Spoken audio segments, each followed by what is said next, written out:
Hello and welcome to the Vinyl Vault. I'm Tony Nguyen. I'm Parker Padgett. And today we're going to be reviewing a new album for this week. And we've decided that we're going to do Boyz II Men 2, their album 2, which is the third studio album by the quartet. They're now a trio, but they were a quartet back then, in which was released in August 30th in 1994. Were you around in 1994? I was not. I was born in May of 1996. 96, okay. Well, during this time, the album debuted at number 1 on the Billboard 200s with 350,000 copies sold. It spent a total of 5 weeks at number 1 and was the third best-selling album in 95, sold about 12 million copies in the U.S. Mm-hmm. It's also noted that they won a Grammy Award, the 37th Grammy Award that year. So yeah, this is a pretty big deal for the band there. I just want to address the elephant in the room, and it is the new bells and whistles we've got. Yeah. This is a very high stakes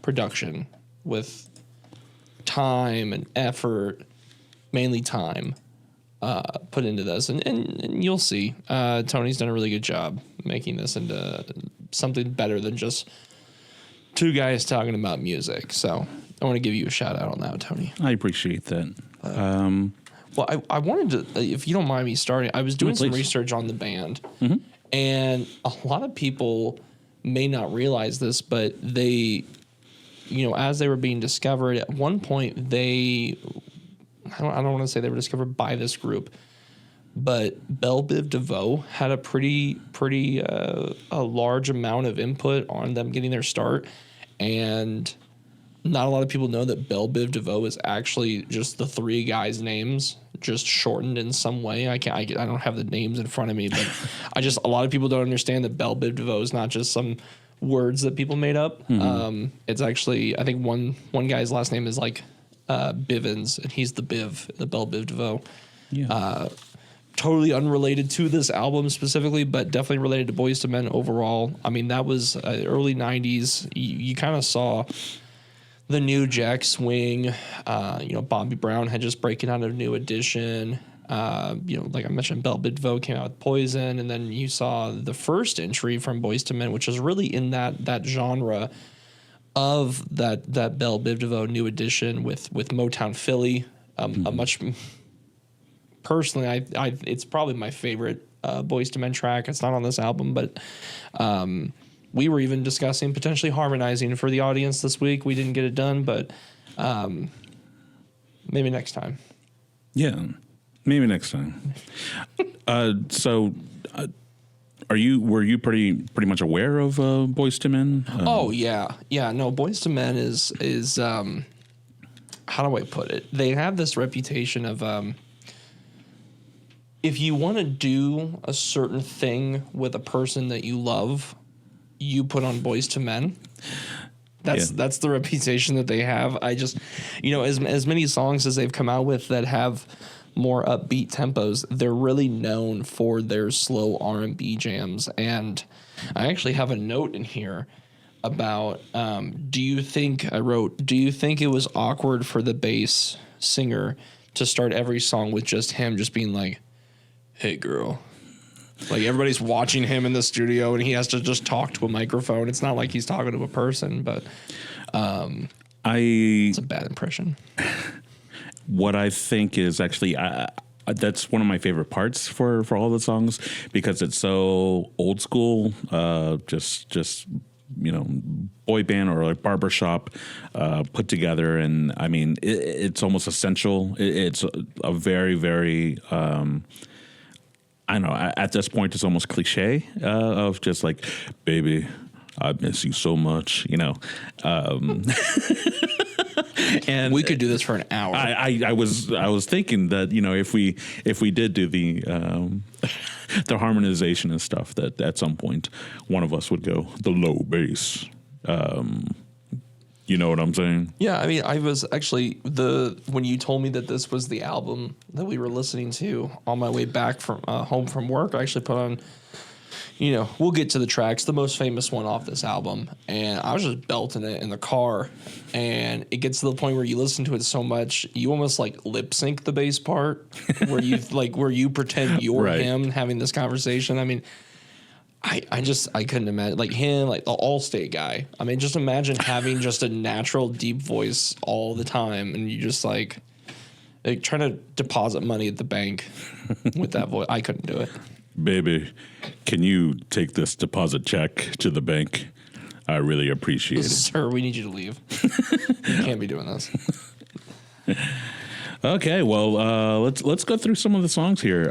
Would you like to go through the singles, or do you want to go, track by track, or? Well, how do you feel? How do you feel about like? I know this was probably not a actual vinyl one. I researched this because last time I said we didn't have an album that was originally on vinyl, I was corrected by somebody who knows a lot more about vinyl than I do, and I researched this.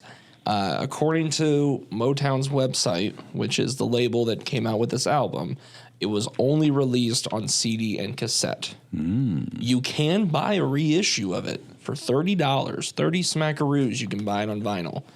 I have not made that purchase at this time. I see.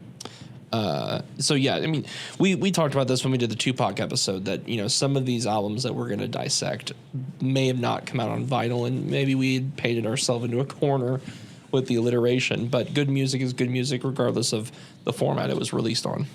Yeah. Well, that being said, I definitely feel like the singles are really what makes the album. The later half of the album is really just like jam-packed with all the real classics, the ones that I, too, would be belting out and trying to do every part and what have you.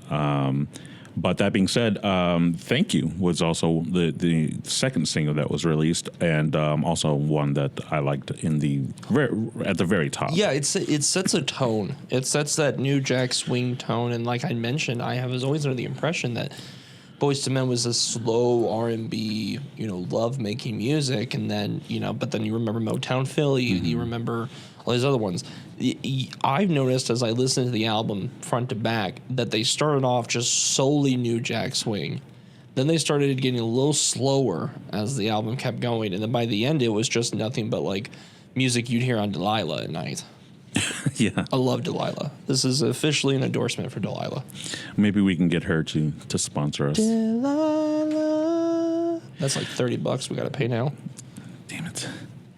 Well, so Thank You being pretty straightforward. Also, I think it's also a thank you to the audience and everything, as this is one of their biggest albums. I believe it's their last large one that really hit high numbers.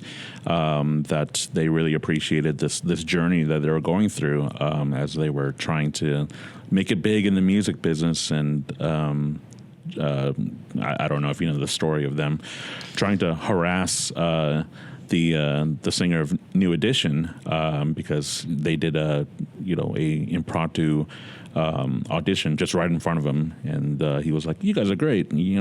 Take my number and we'll connect." And it took them forever to actually connect, but then they finally got it done. I just hope whenever they make a movie about Boyz II Men, that's the exact script that they use. Hey, they audition and they're like, pretty good. Yeah, pretty good. Pretty good. And then suddenly, baby, it'd be a lot better if we could get some money for this. Just put 4 of him. No, I liked Thank You. It's weird. To me, my ears don't work as well as they used to. It sounded a cappella. I know it's not, but it sounded like the drums that are in it almost sound like they're produced with somebody's voice. They don't sound like the traditional, 1990s, hip hop R&B drums. That's what I really like about Boyz II Men in particular, in comparison to the other bigger boy bands. When we have, at the time, New Kids on the Block, and then eventually your NSYNC and Backstreet Boys and stuff, like Boyz II Men still sticks out as just such a unique boy band, and a large part of that is having those real a cappella roots of putting in a little bit of beatboxing, or just being so rhythmically not to mention just the perfect like harmonies that they're able to do, but like they'll just do a cappella versions of the songs that already have music to it, and still it holds up with just their voices. I agree. I agree. So we get into the second or the next couple tracks on this first side. All Around the World, again, it's a very self-explanatory album. It's a self-explanatory song. I wrote, it's a great geography lesson. And ironically sampled so I use this website called whosample.com, and every time I listen to a song, I'm like, that sounds familiar. Mm-hmm. I go and I consult them, and they say that this samples a song from a group, ironically called Soul to Soul, with the same, double I's as Boyz II Men. So I just thought that was ironic. But and then you get into not a big fan of it. I mean, I'm going to get to a couple of these here, but that was definitely one that I thought was a skippable track. No offense. No, I definitely felt from pretty much until we get closer to the later half, there are some songs that are just like, yeah, like I get it. Like the melody isn't as catchy or something like that, or it sounds like, is this a continuation of the previous song or what have you? It didn't break it up enough for me to really be like, oh, this is one that is really catching my ear. Well, I don't want to be a Debbie Downer. Well, a lot of the albums that you and I have reviewed, they're almost handcrafted by the artist. Mm-hmm. All of the songs are almost written by the artist. I know that there's 4 guys in this group, but there are a bunch of names on these writer credits that are not the 4 guys. And so I don't know if that's just how albums were made back then with this specific genre or what, or maybe this was that kind of thing where, they wrote a song for Bobby Brown, but Bobby Brown didn't want it. So, hey, let's see if they'll take it. I don't know how it works back then. But in particularly with boy bands, there's a lot of them that don't write their own material, including the more modern bands. They have a bunch of songwriters that write songs for them and are purchased for them or are shopped around, and then it eventually ends up for them. And then there'll be those songwriters will be like, well, I really like this song, I'm going to keep it for myself, and then they'll go ahead and release it, and then they're a big name. And so a large part of the hit singles from here is from Babyface, who would obviously very, very talented songwriter and producer, wrote so many songs for so many different people, ranging from a Boyz II Men to even like Fall Out Boy. Tony Braxton. Radical opinion. If you don't know who Babyface is, or you don't familiarize yourself with his work, shame on you. You got to meet Mr. Face. Just shame. Just ring the bell. Baby, shame. There's a lot of shame going on here. But yeah, you're absolutely right. I didn't look further enough to see if they wrote anything themselves. Well, some of them do have credits. So for example, Stockman and both Morrises. Okay, yeah, you're right. They're on some of these tracks, but like, I don't know, and I'm probably going to catch a lot of flack for this. I don't know who James Harris III is. I don't know who Terry Lewis is. I don't know who McCary is. Mm-hmm. Daddy-O. I'm showing my lack of intelligence on that. Well, what about the Strangers on track 13 Yesterday? Never heard of them. Okay. we'll get to that in a second. Yeah. Ironically, we'll get to that in a second. The track 4 though, Vibin'. Mm-hmm. That's the one that I was listening to the album, and I thought, all right, I'm back in. I'm back in. I have some notes on that one I wrote. It's a top tier song, great harmonies. The only problem I have is that it could be shorter. I feel like it's like 1 minute too long. And if you listen to it, you might feel the same way I do. You might disagree. I just feel like I got the concept. They're just vibing. They're just dudes having fun, straight vibing. I don't need like 5 minutes of it. Is it 5 minutes? It felt like it was 5 minutes. 4.5 minutes. Yeah, it felt like it was 5 minutes. It could have been 3.5 minutes. That's fair. That's fair. Like I said, I really felt like a lot of the tracks in the middle were skippable. And I want to say that once I got to Jezebel, I think I slowed down for a bit. So Jezebel had me in the first half. Yeah. I understand the name Jezebel in terms of the biblical context. So when I was going into the track, did I judge it a little bit based off the title? Yeah. Was I profoundly surprised? Yes. So one lyric I wrote here that I thought was interesting was somebody said, "Everybody want to be Atlanta Brave," and I thought that was interesting. I don't know if they're from there. I don't think they are. But the lyric is, "She's an angel. Jezebel doesn't know you, but I'd like to." And so I was like, oh, I get it. He thinks she's this like heavenly figure. So of course, in this context, the devil wouldn't know who she is. So it had me in the first half back in. It's a good song. I like it. I do wonder, I mean, this was obviously the mid-'90s there. This is when the Atlanta Braves were really, really, really solid and winning quite a bit. So that was probably Dion played for them at that time too. Back and forth between, or no, maybe he played for the Falcons at that time, or both. I don't know. Somebody tell me in the comments. I think he played for both because I know he played a football game one day and then got on a jet and flew to play in the playoffs for the Braves. I think that's the case. Yeah, somebody correct me. I'm usually wrong. What did you think of the interlude at Khalil? Yeah. Okay. So also before we get to the interlude, I want to mention the Jezebel finally had the Motown Philly style harmony breakdown that I had been looking for this entire album. It's like if they just came out with an album of just them harmonizing Motown Philly style, I'd buy it in a heartbeat. I don't know what it is. It makes my ears sing. I love it to death. And then you get this like gut punch of an interlude.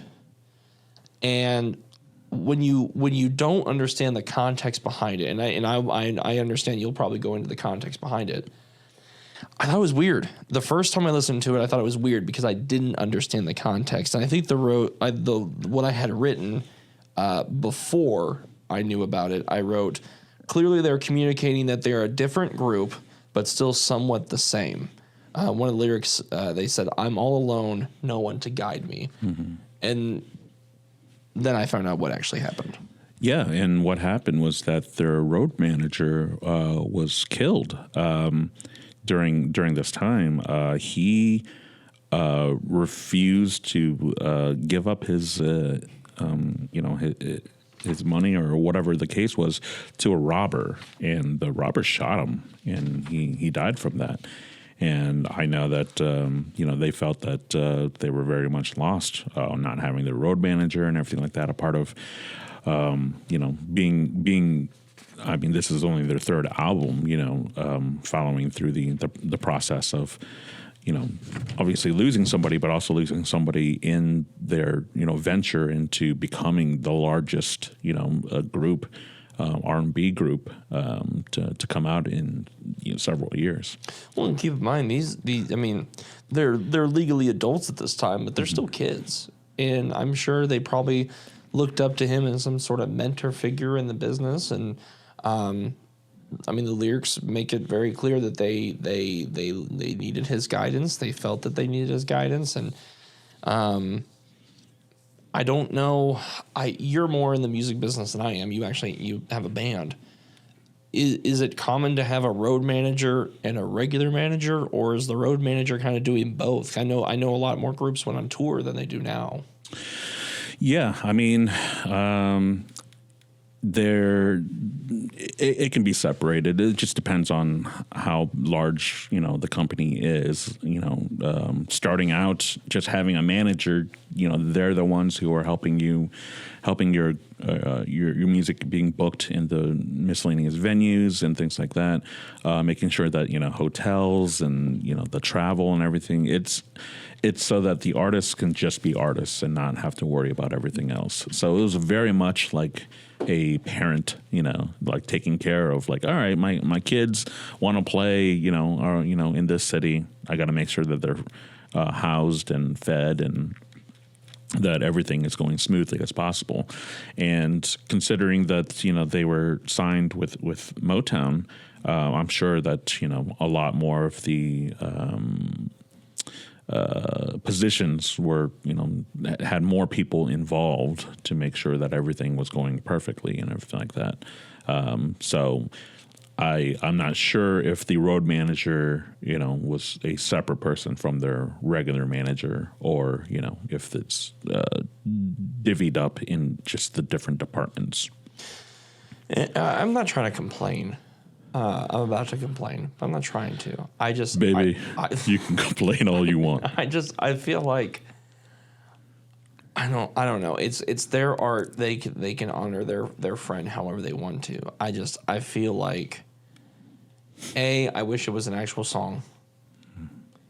I wish it wasn't just an interlude. And then B, I wish it went somewhere. It wasn't like a chanting, but it wasn't a song. And I get it. It's not supposed to be a song. It's supposed to be an interlude, which obviously leads into the song "Trying Times," which is another reflection upon their situation and how they feel. But I don't know. I would hope.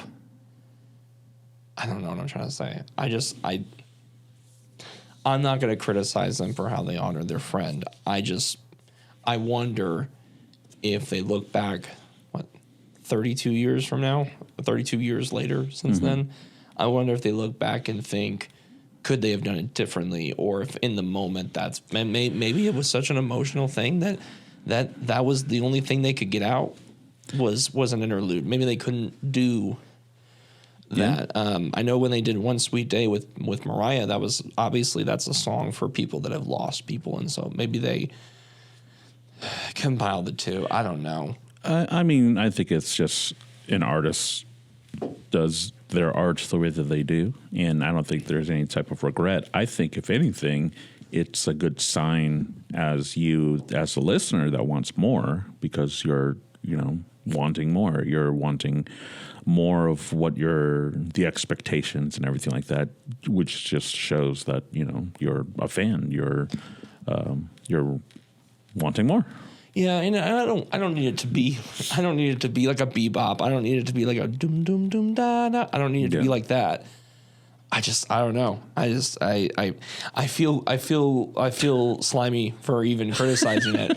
But also I don't know if people understand. We go into these conversations with no prior communication about what we're going to talk about. I would say probably 99% of this is made up on the fly.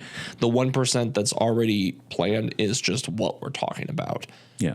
So, no, I didn't run this criticism by Tony before, and I'm sure if I did, he'd be like, don't do it.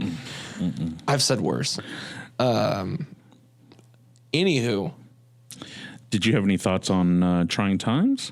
That's where I wrote, do you think it's awkward to record these intros? Which it's weird because Trying Times, I really interpreted it as, here's my note. I put song about dealing with adversity as a couple, but the singer is hoping they can push through. And I obviously, we learned this last week with Supertramp, how two songs can be back to back. I don't know if this is the same situation. Maybe I'm misinterpreting it again. I'm very aware that I can be wrong all the time. And I think that was I interpreted it as a song like that. It wasn't the best song on the album. It wasn't the worst.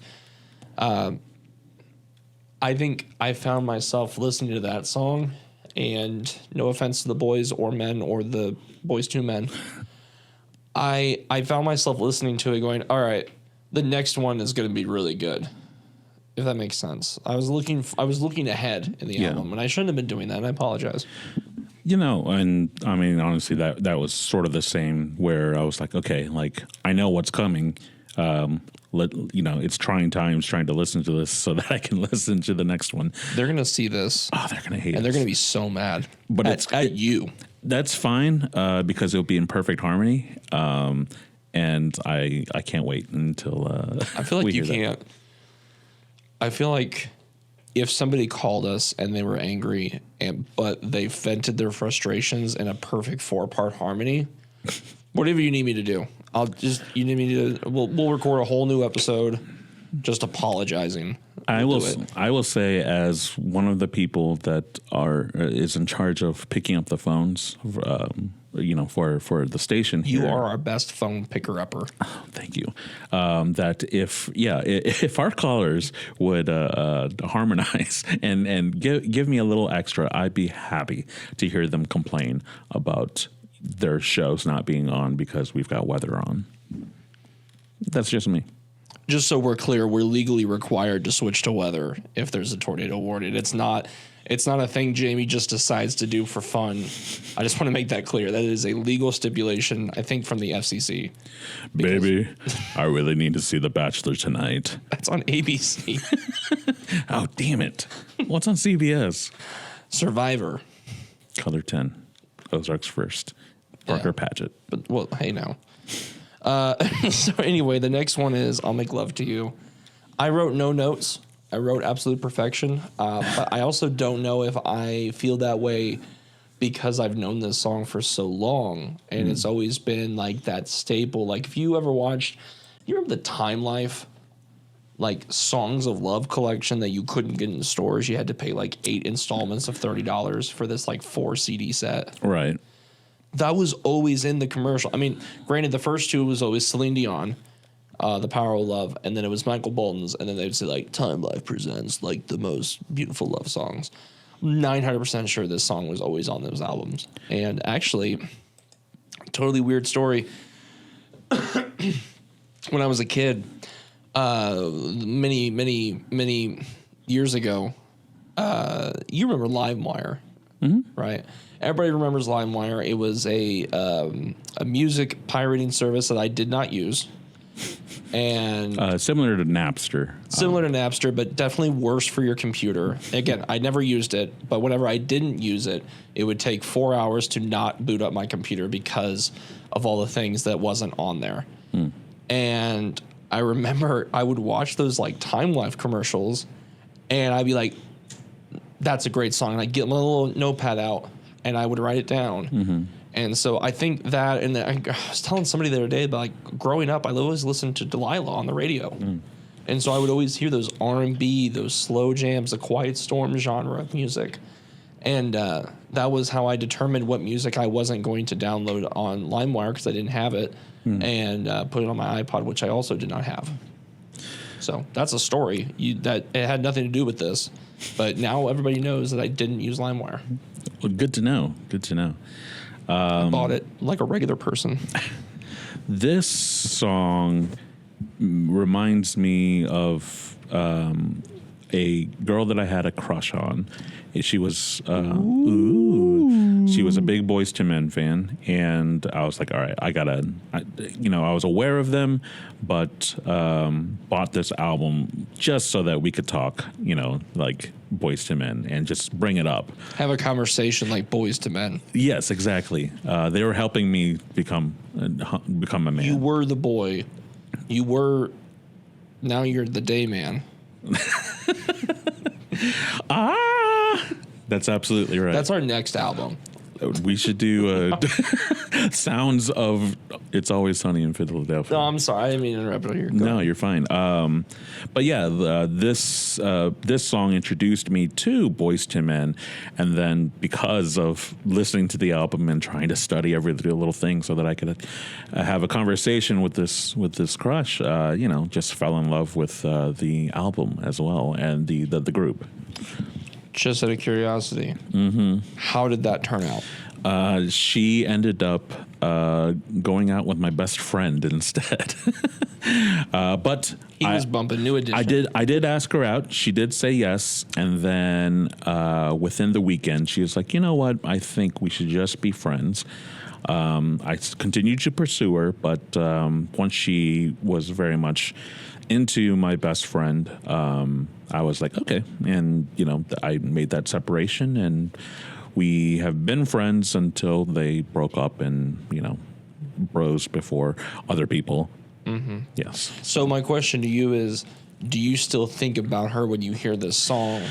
And I mean that not in the romantic sense, but because it's kind of like a core memory for you. Honestly, no. It makes me think of Boyz II Men. It makes me think of just how great they are. So, no, it's not attached to it. And honestly, I didn't think of it until you told your story about LimeWire, which has nothing to do with anything, but it somehow triggered me Well, too. just be clear, I didn't have LimeWire. I just want to make that very clear. Yes. I 100% did not have LimeWire on that one computer. Okay. Because I paid for everything. Our iTunes bill was out the roof. It was like 2009. I mean, money was hard to come by. Anyway, It's a great song. It's a great song. The music video is even more interesting because they really lean heavily into the kind of music we were talking about earlier, that it's if two adults decide to engage in a certain act, that's the song. Is that what it's about? It's about hugging. Oh, this is a political song. It's a song about friends hanging out, playing Yahtzee, Holding hands. Holding hands. Yeah.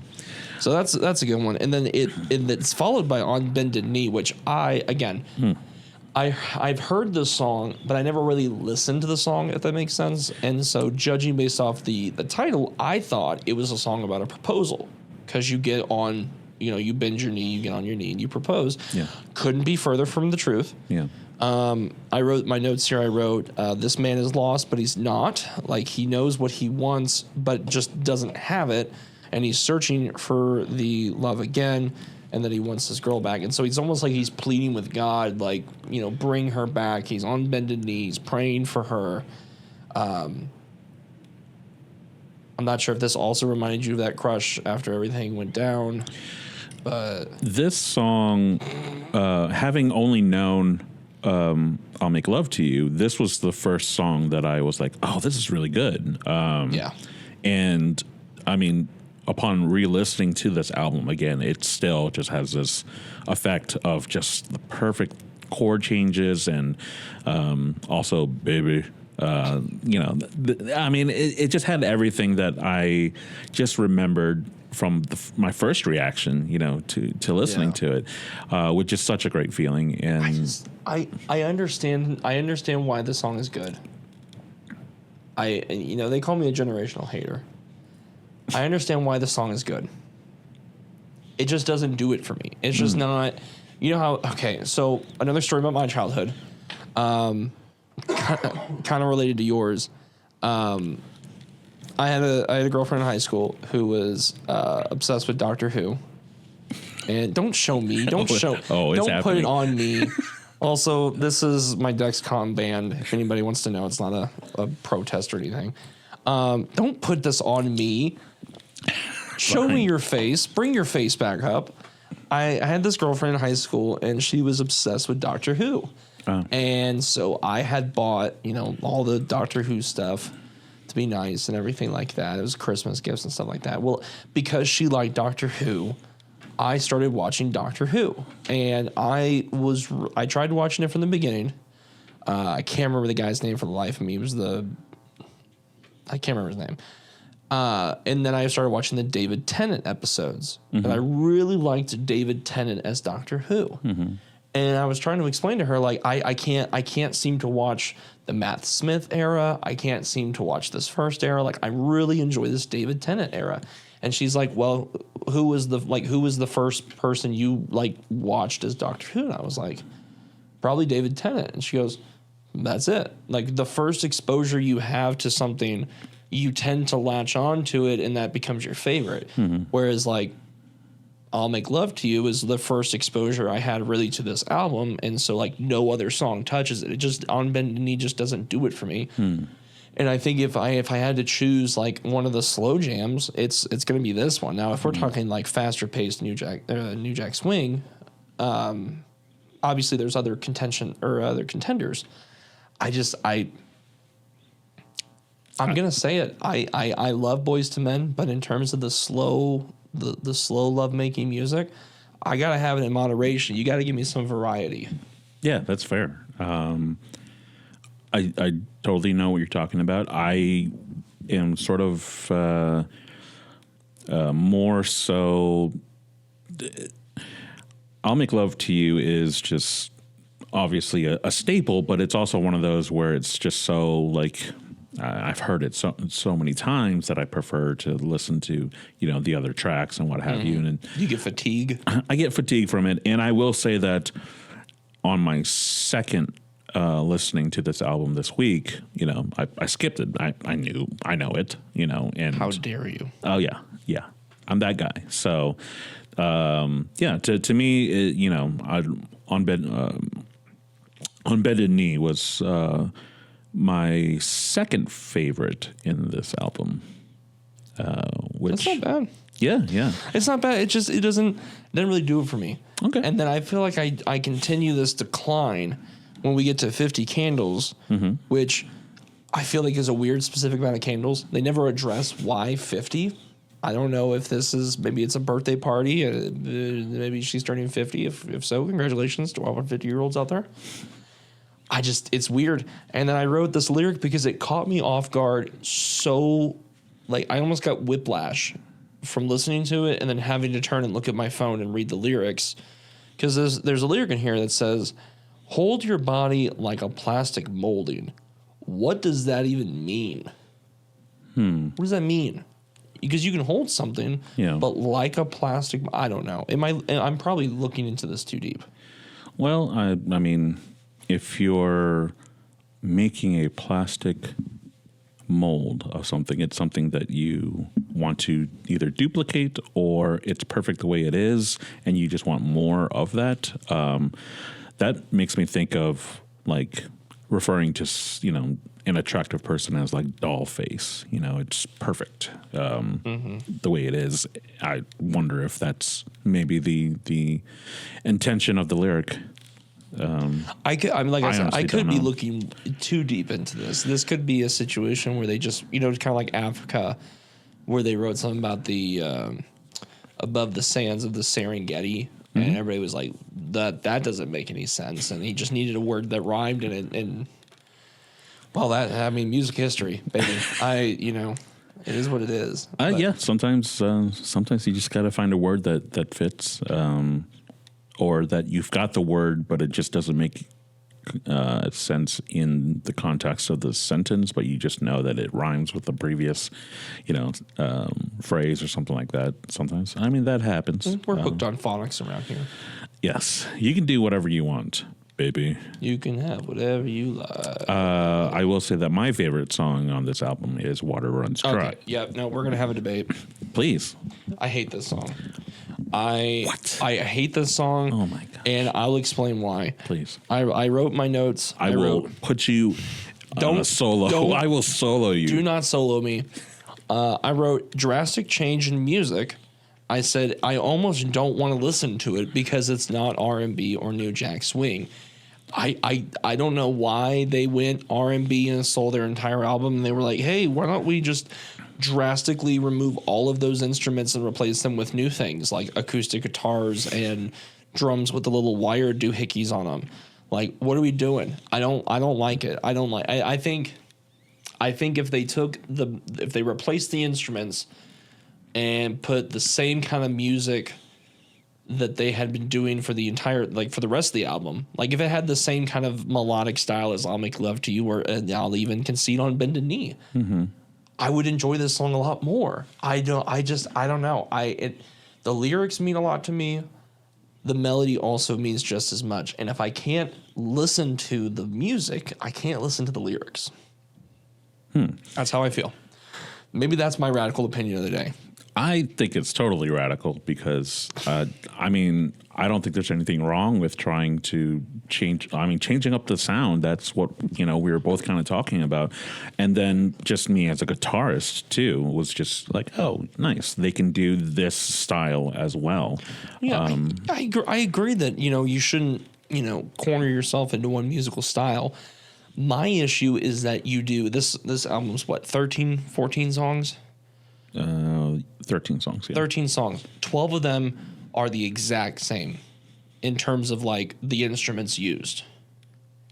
Yeah. This one comes out of left field like a closer for the Mets, and I don't get it. Like, I would understand it if they did like an album, like a concept album where they experimented with different things.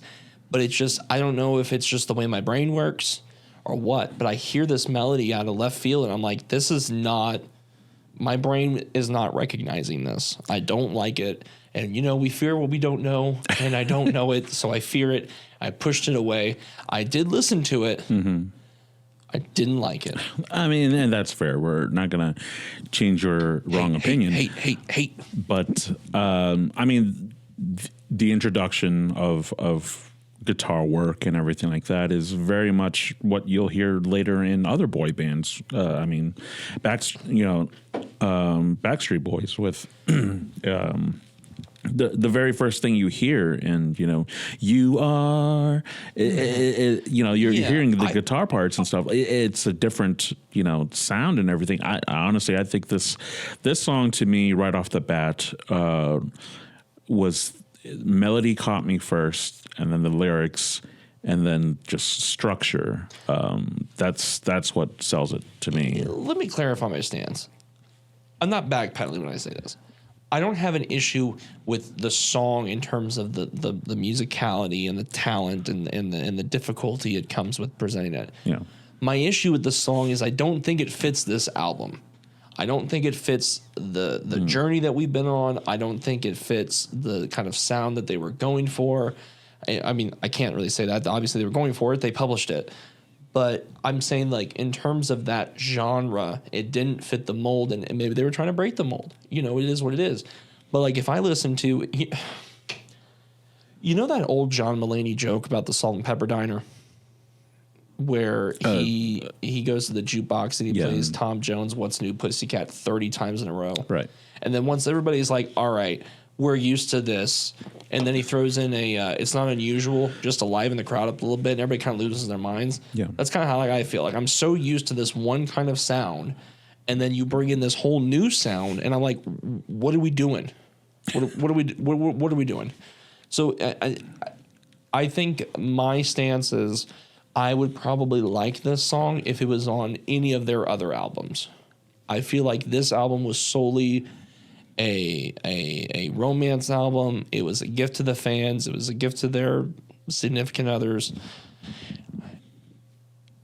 And also, obviously, a tribute to their road manager. And, we'll kind of get into that with the last song as well, kind of a reflection period. And so I'm sure I'm wrong.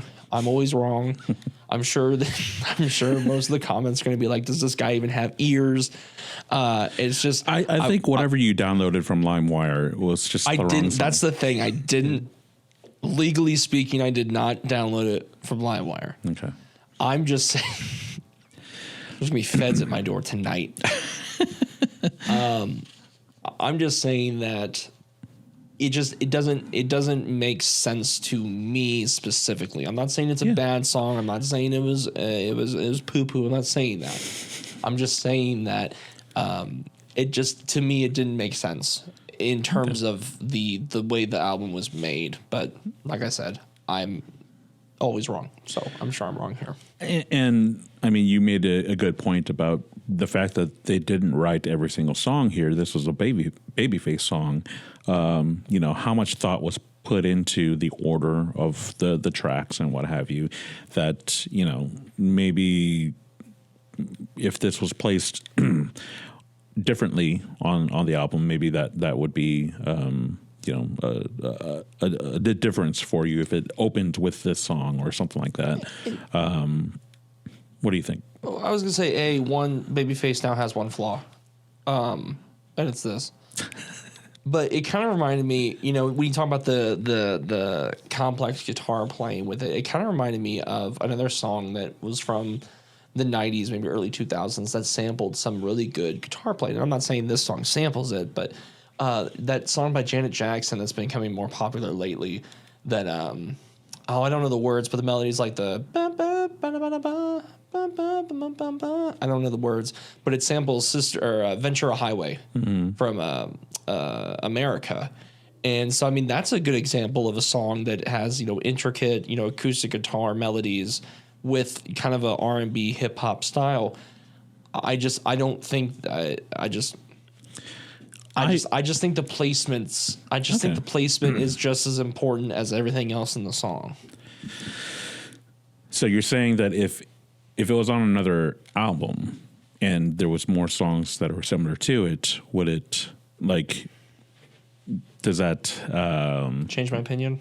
Yeah, like right now, I'm not sure. Like, if you mentioned that you liked, you know, the lyrics and the melodies and what have you, it's just the general sound of it.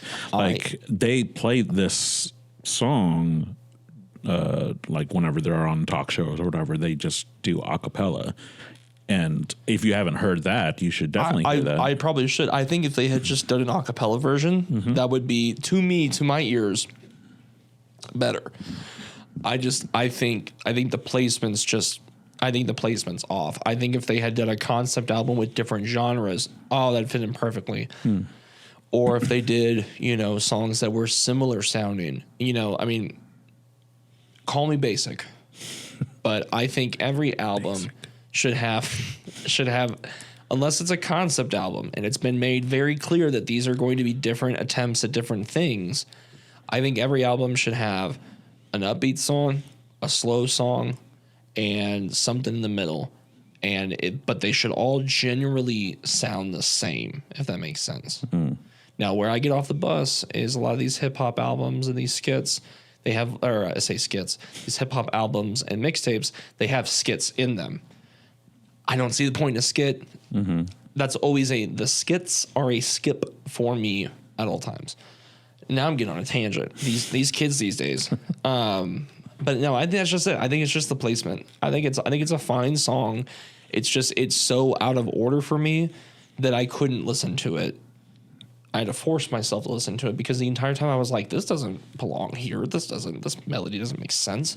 Where's this? What are we doing here? Okay. Dear Mr. Babyface, I'll write him a letter. Well, I will definitely try to send you the a cappella version of this song, which I think might change your mind, because to me, this is very, very Boyz II Men.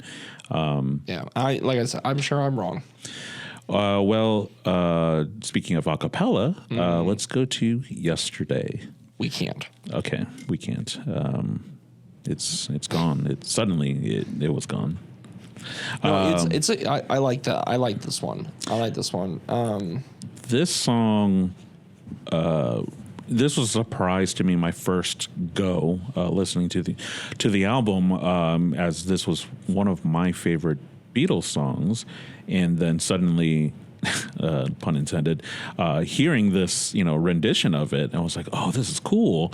Of them being very classically, a very traditional version in the first half of the song, you know, with the harmonies and everything, and then adding the extra Boyz II Men flair, you know, towards the end. Yes, I absolutely love just the whole song and the cover. It really goes back to their roots. It really goes back to who they are beyond the recordings, beyond the concerts, beyond the fame. It's just four guys in perfect harmony.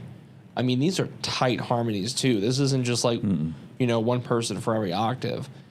And, you know, I think this song it's more than just what the song's about to them. So, for example, a lot of people, if you're not familiar with the song, it's called Yesterday, self-explanatory, and it's all about basically I'm trying to find the words, but it's basically about how, like, Tony, help me out. What's it about? I'm trying to think about what it's. I'm trying to think of the right exact word, but it's like reflecting on the past. Oh, I mean, one could say it could be about regret or, looking at the past and knowing that there's not much you can do, or just telling a story of, days that have gone past. It doesn't necessarily mean yesterday as in, yesterday, but like my past, the things that the expectations that I had and the sudden surprise of things changing and there's nothing that I can do about it. But here I am reflecting about it. Yeah, I do think they don't mention it on the album tracks. They don't have any notes for it. I believe that this was kind of like a second part to that interlude for their road manager.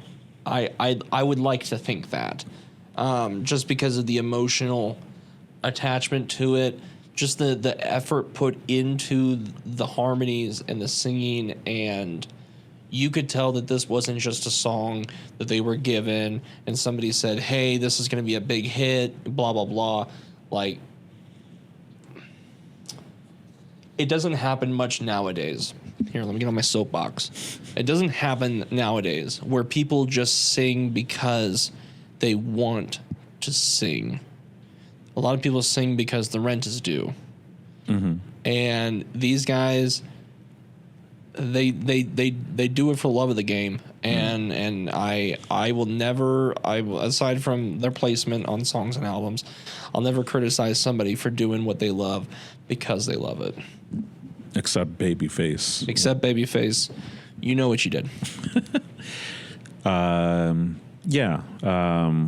This song also makes me think of high school again, just that same era of mainly because I love this song and I was asked to join a choir group and I was like, nah, that ain't me. I'm a band kid, as I know you were as well. Bass drum. I was saxophone guy. But there was a group of friends of mine that were trying to do their own little thing, and I recommended them to listen to Boyz II Men, specifically listen to Yesterday, because it'd be really awesome if they could actually pull it off. And they ended up doing it at an assembly. It was pretty good. It was pretty decent. I mean, hard to live up to, like, the standard of all that Boyz II Men can do, but it was cool hearing it. It was, not to brag too much, I was all district choir in 2012. It's actually how I got this job. And we'd always talked about doing those kind of quartets. Even in college, I had friends with musical backgrounds, and we discussed doing that song, and then also NSYNC's If Only She Knew. That was a big one. There's something about a tight 4-part harmony that is it's S tier. I'll put it that way. For a lot of the people that don't know what S tier means, Tony. Well, I don't know why you're putting me on the spot for this, but no, sure. Solo it. No, don't solo it. I will solo it. No, don't solo it. There you go. No. I think it just means supreme. Like, it's the top of the tiers. That's what it is. It's above A, B, C, D. It's a rating scale. It's a rating scale, and then this is what stands. The one's above all. It should just be one. But maybe we should do that. Maybe for future episodes we come up with our own tier charts of each songs on these albums. Because I feel like it'd been really funny if we compared our charts and I had, Water Runs Dry at like the bottom, and you're like, wait a minute, hold on, is that a typo? Did you forget to bring that one up? Well, hopefully it's not an F tier for you. It's a good song. Again, my issue is just the placement. Yeah. And I feel like I'm going to have to defend this on social media for time to come. Maybe so. I mean, it was it hit number 2, I believe. Well, the one thing is you didn't mention this, and I didn't want to. It's okay. I apparently, from my research, they had 3 number ones, and each time they hit number 1, they were replacing themselves. Mm-hmm. And ironically, that's what I was referring to when I said ironically, or like an hour ago, was that it hadn't been done since, I think, the Beatles. Yeah.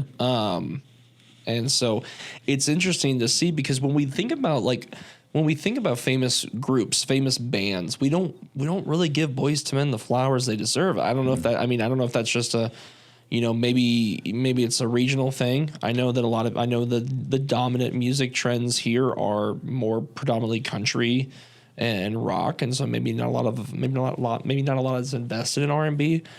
But when you think like a cappella quartets, you think of Boyz II Men. But when you think of just regular music, that's one of those groups where if we're going through the playlist on the road trip and Boyz II Men comes on, I'm like, ooh, keep that on. Yeah. But I don't actively seek it out as the first track, if that makes sense. It's not. They honestly deserve more flowers for their contributions and their success. But I think they get a little fallen behind. I don't know. Maybe they're victims of the fact that they are a group versus, Wham is famous. George Michael is much more famous than Wham, if that makes sense. Yeah. Well, excuse me. I know Sean would do a solo album, and the rest of the boys or the men, or the two would separate, temporarily for whatever reasons, whether it's health reasons or feuding or anything like that.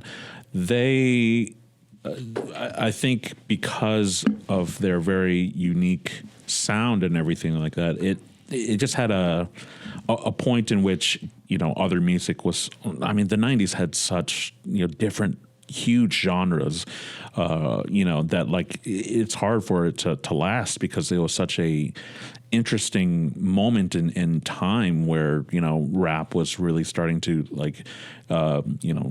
get some holding into the chart beats.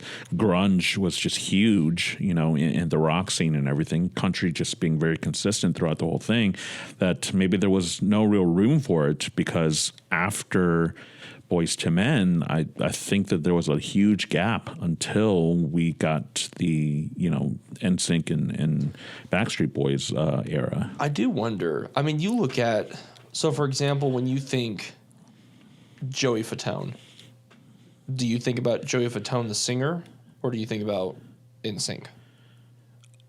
If you just say Joey Fatone, I'm thinking Joey Fatone. But there's obviously, I'm thinking of NSYNC. Maybe, apologies to Mr. Fatone, that was a bad example. Yeah. I'm saying, I wonder if maybe their success was so high that when they tried to go solo or go their separate ways, they were always burdened with the fact that it was, Sean from Boyz II Men. He was never, he was never Sean, because Well, obviously, when Justin Timberlake went solo, then to me, he's Justin Timberlake, not Justin Timberlake from NSYNC. Nowadays, you have to explain to people that Justin Timberlake used to be in a boy band. Yeah. Whereas, when he put out Sexy Back in 2006, he was still oh, that's the kid from NSYNC. Yeah. When we think about Bobby Brown, aside from the other stuff that we think about Bobby Brown, not a lot of people know that he was a New Edition. Mm-hmm. Not a lot of people remember that. But if you lived in that era, you knew he was Bobby Brown from New Edition. But he solidified himself in a solo career with My Prerogative and the other one, Every Little Step, and then obviously his relationship with Whitney. And so he was in the headlines, good or bad. But it's just, I wonder if that may be why. They're clearly not a one-hit wonder, but they're they kind of carry a legacy. Maybe does it make sense what I'm trying to say? They when they're not they're not on the Mount Rushmore. They're not in. I'm pretty sure they're in some Hall of Fame, but I'm saying whenever you ask somebody to play a love song or hey, give me your favorite boy band, you would be hard pressed to find someone that immediately is going to go Boyz II Men. But I also think that's a generational thing. A lot of people my age would say Backstreet Boys, New Kids on the Block. I think I think if you ask someone, give me, the essential love song, I think they'll say, I'll make love to you. But if you ask them, name me a boy band, they won't say, Boyz II Men. Yeah, right off the bat. It's weird because, like, you touched on a little bit. There was this big gap because you had New Edition, you had Belle Biv DeVoe, you had Boyz II Men. You had this, like, early 90s boy band surge. And then, not to get into the political climate, not to get into, social, conversations. It's almost like the music industry saw the success of New Edition, Belle Biv DeVoe, Boyz II Men, and was like, let's replicate it, but, and then you saw Backstreet Boys, NSYNC, New Kids on the Block, and it took the concept. I'm not trying to say they stole the concept, but it took the concept to a much broader mainstream audience just because that's just how the times were. I mean, there's a reason. You get what I'm trying to say. They don't get enough recognition for laying a lot of the groundwork that they deserve to get, if that makes sense. I absolutely agree that more people should know about them, and just the fact that they've done so much that they should be, in the conversation for a Mount Rushmore of at least boy bands, but yeah, I mean, I could be reading the room wrong. I mean, we could publish this, and our whole, the comment section could be filled with a bunch of people going, "You idiot! We all know Boyz II Men. Like, what are you talking about?" I'm sure it's generational. I mean, I think it's very much that. And honestly, I did read that they were talking about possibly doing, a biopic, and I think doing something like that will definitely bring the education back of like, hey, these guys were,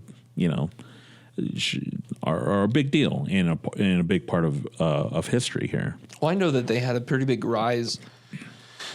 Maybe a resurgence is the word when Pitch Perfect came out, because that oh my, we couldn't get away from that Cup song, and there was this huge resurgence of a cappella groups, and a lot of people were drawing from Boyz II Men to incorporate that in their college competitions or things like that. And so I mean, like, I had always known about them as a kid, but like the investment in them really came about in like the 2014, 2015 era when when those movies came out, and I was in the marching band in Missouri State, and we were always playing music and singing along and stuff like that. But yeah, I mean, honestly, I think if you are a part of the choir or those a cappella groups and stuff like that, like, you definitely know who Boyz II Men are. It's definitely a staple there. It's just the general audience might hear it and know, like, oh yeah, I know this song, I just don't recall who it is. And again, that's probably the younger generation where your millennials, maybe your older millennials, will definitely know who Boyz II Men are. Well, then you could ask somebody that's a little older or a little younger, and you'd say like, "Oh, hey, Boyz II Men," and they'd be like, "Oh, isn't that just like puberty?" And you'd have to explain to them that they're a music group and not just a phase of life. Yeah. But no, I mean, I think it's a great album. I think it's I guess let me pump the brakes on great. I think it's a good album. I think it's warranted the success that it's had. A couple songs are in the rotation. A couple new songs are now in the rotation. So that's the best part about doing this series, is that you get to learn songs that it is what it is. Yeah. And but yeah, a couple songs in the rotation.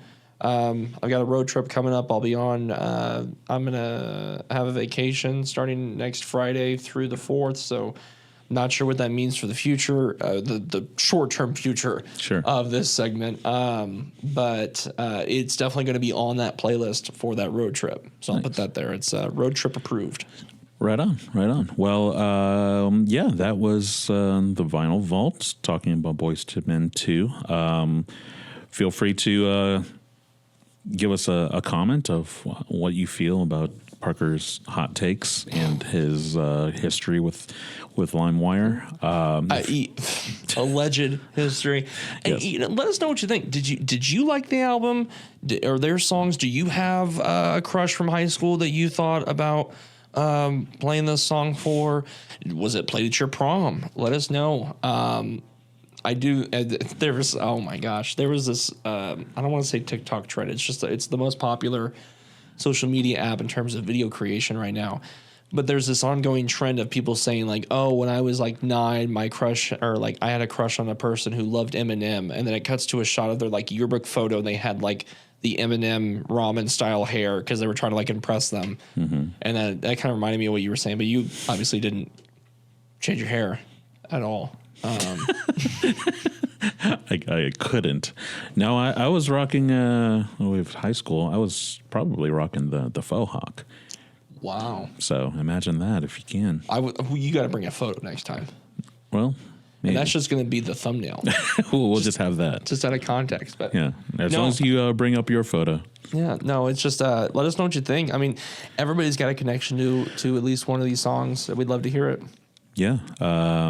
Okay. Well, I think that will do it for this week. Thank you so much for watching, and we'll see you next week. This has been Tony Nguyen.